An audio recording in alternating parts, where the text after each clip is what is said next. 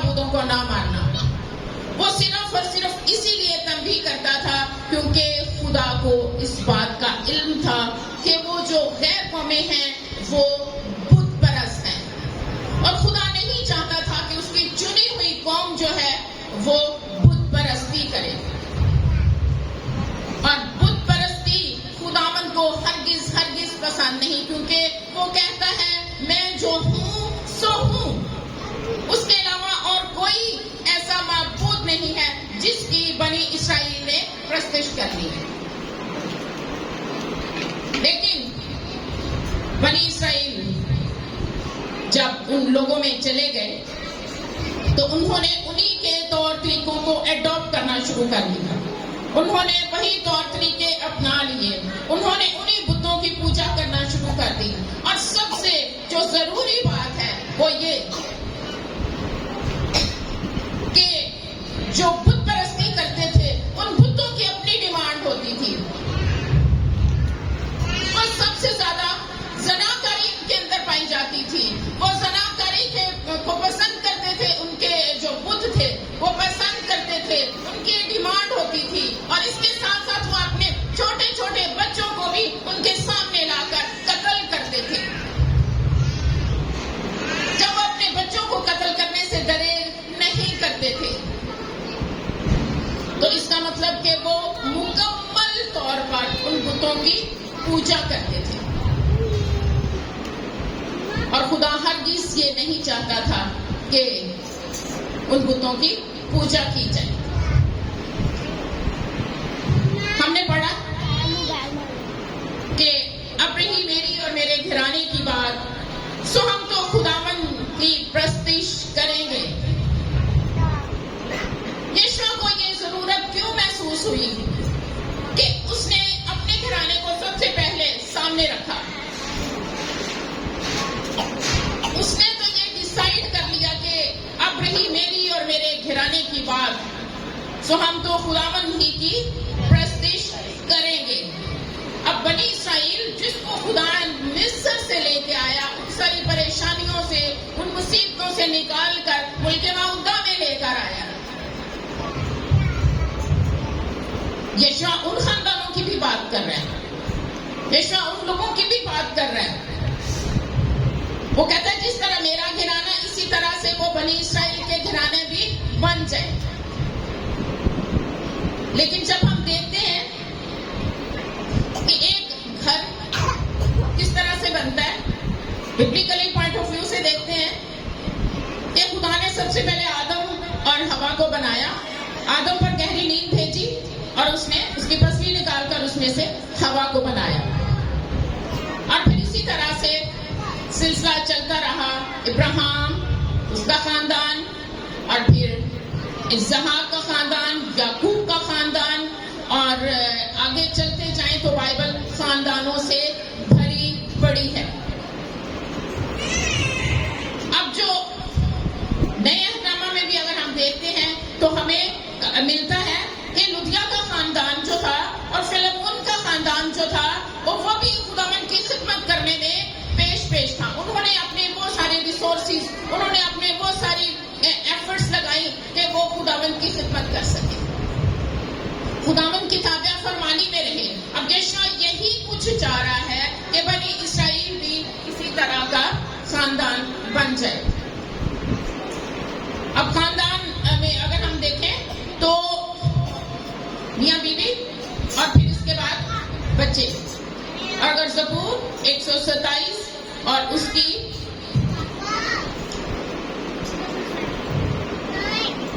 اس کی 3 آیت لکھا ہے کہ دیکھ اولاد خداوند کی طرف سے میراث ہے اور پیٹ کا پھل اس کی طرف سے اجر ہے. جن کو خدا جوڑتا ہے اس کے بعد ان کو اولاد دیتا ہے اور اس اولاد کے آنے سے ایک گھر مکمل ہوتا ہے. جب گھر مکمل ہوتا ہے تو پھر گھرانے کی بات آتی ہے. گھرانا، اور پھر تھوڑی سی آگے بات کو پڑھائیں تو مسیحی گھرانا. اور مسیحی گھرانا کون سا ہے؟ کیا اسی طرح کا یشوع بھی چاہ رہا تھا کہ مسیحی گھرانا بن جائے یا صرف گھرانا بن جائے، یا بتوں کو اپنے سامنے ٹاپ پرائیورٹی پہ رکھیں. وہ چاہتا تھا مسیح گھرانہ بن جائے اور مسیحی گھرانہ بن جائے. اپنے آپ کو خداوند کے تابع کر دیں. ہم خداوند کے قوانین کو, خداوند کے فرمانوں کو, اپنی اس کی خداوند کی شریعت کو اپنے سامنے رکھیں اور اس سے ہرگز ہرگز نہ ہٹیں. لکھا ہے, میں نے تیرے کلام کو اپنے دل میں رکھ لیا تاکہ تیرے خلاف گناہ نہ کروں. جب کلام ہمارے دلوں کے اندر آ جاتا ہے تو پھر کبھی بھی ہم گناہوں کی طرف رجوع نہیں کرتے. اور جب ہم دیکھتے ہیں کہ یشوع بھی اسی کوشش میں ہے کہ مسیحی گھرانہ کس طرح سے بنے, لیکن مسیحی گھرانہ کیسے بن سکتا تھا؟ آگے تو بت کھڑے تھے, آگے تو بہت بڑے بڑے بت کھڑے تھے. اور اگر ہم آج کے دور میں دیکھیں تو ہم غیر قوموں کے درمیان میں رہ رہے ہیں. آپ سمجھتے ہیں غیر قومیں ہمارے ارد گرد ہیں, جہاں پر آپ جاب کرتے ہیں, جہاں پر آپ کالج یونیورسٹیز میں اور اسکولز میں پڑھتے ہیں, آفیسز میں کام کرتے ہیں, آپ کا انٹریکشن غیر قوموں کے ساتھ ہوتا ہے. یس. اور وہ کس طرح سے ہمارے اوپر حاوی ہوتے ہیں, یا ان کی وہ جو رسم و رواج ہیں وہ کس طرح سے ہماری مسیحی زندگی کو افیکٹ کرتے ہیں. کیوں؟ کیونکہ وہ 97% ہے, ہم کتنے ہیں؟ 2.something. اور اس لیے بنی اسرائیل کے ساتھ بھی بالکل یہی حال تھا. بنی اسرائیل جب گئے تو وہاں پر وہ قومیں جو تھیں وہ تو بڑے زور و شور سے ان بتوں کی پوجا کرتے تھے, ان کی پرستش کرتے تھے, ان کے لیے ہدیے لاتے تھے, ان کے لیے ہر وہ چیز جو ان کے لیے قیمتی تھی وہ دیتے تھے. لیکن یشوع یہاں پر پریشان ہے اور وہ چاہتا ہے کہ بنی اسرائیل اپنے آپ کو خداوند کی حضوری میں مکمل طور پر, اگر ہم ان کے پورے سفر کو دیکھیں تو ہم دیکھتے ہیں کہ انہوں نے بہت دفعہ نافرمانیاں بھی کی, خداوند کو ناراض بھی کیا, اور خداوند نے اپنا غضب بھی ان پر بھیجا. خداوند نے کچھ مشکلات بھی ان پر بھیجی صرف اس لیے کہ ان کو سبق سکھانے کے لیے. لیکن تھی وہ خداوند کی چنی ہوئی قوم. خداوند ان سے پیار کرتا تھا. خداوند نے ان کو اس مشکل میں سے نکال کے تو وہ ان کو ملک معودہ میں لے کر جانا چاہتا تھا. لیکن نافرمانی, ڈس اوبیڈینس, بھول جاتے تھے کہ خدا نے کون سی شریعت ہمیں دی ہے, بھول جاتے تھے کہ کون سے احکامات خدا نے ہمیں دیے ہیں, خداوند کے آئین کون سے